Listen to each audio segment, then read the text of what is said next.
The Karnafuli River flowed through Chittagong, a silent witness to life in the bustling port city. Mina, a young woman with a heart full of dreams, lived a simple life on its banks. She worked as a teacher, nurturing young minds and finding solace in their laughter. Her life was ordinary, filled with the rhythm of lessons and the comfort of familiar faces. Mina's days were painted with the hues of the river, the golden glow of dawn, the azure expanse of noon, and the fiery embrace of sunset. Each day mirrored the last, predictable and safe. Yet, beneath the surface of her ordinary life, Mina yearned for something more, a longing she couldn't quite grasp. Little did she know, fate had a grand plan, one that would change her life in the city she called home.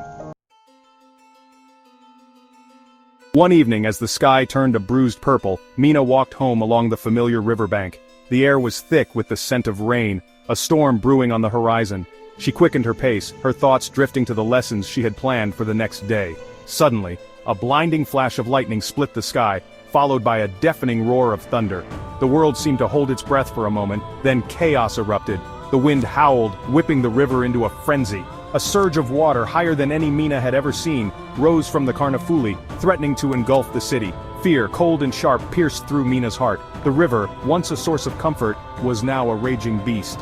Panic seized Chittagong. People screamed, running for higher ground as the river breached its banks. The wooden houses lining the river were no match for the water's fury. They creaked, groaned, and surrendered to the current, their remnants swallowed by the raging torrent. Mina watched in horror as the familiar streets transformed into a swirling vortex of debris and despair.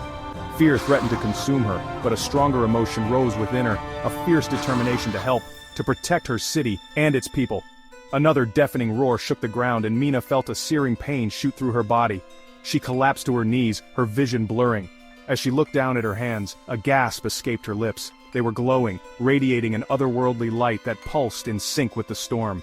The light spread, enveloping her entire body in an ethereal aura. Terror wrestled with confusion within Mina. What was happening to her? Was this the end? But even as these questions swirled in her mind, a strange sense of calm washed over her. The fear that had been a constricting band around her chest loosened its grip. She felt powerful. The storm raged for what felt like an eternity, and throughout the ordeal, Mina remained rooted to the spot, the strange energy coursing through her veins. As quickly as it began, the storm abated. The wind died down, the rain softened to a drizzle, and the Karnafuli, as if exhausted from its tantrum, gradually retreated, leaving behind a trail of devastation. Mina, still enveloped in the fading glow, rose to her feet.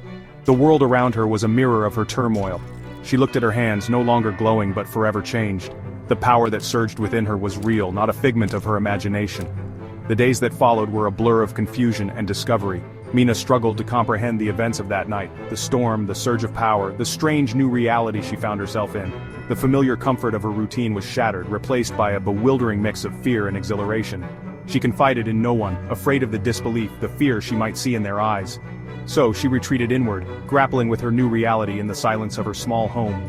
The river, now calm and reflective, seemed to mock her with its serenity, a stark contrast to the storm raging within her.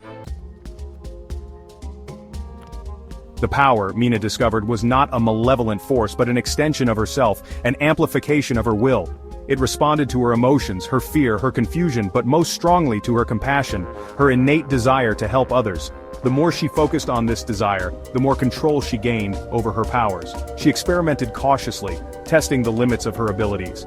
She found she could control the flow of water, manipulate its form, even purify it with a thought. The river, once a force of destruction, became her training ground, her teacher, her confidant. With each passing day, Mina grew more confident, more comfortable in her new skin. She realized that this power was not a curse but a gift, a responsibility bestowed upon her. She wouldn't shy away from it. She would embrace it. One evening, as the setting sun painted the sky in hues of orange and purple, Mina stood at the heart of the devastation wrought by the storm. She looked at the wreckage, the despair etched on the faces of her people, and made a decision. She would use her powers to rebuild, to heal, to protect. No longer would she be plain, ordinary Mina. The city needed a protector, a beacon of hope. That night, Ivoryalmeta was born.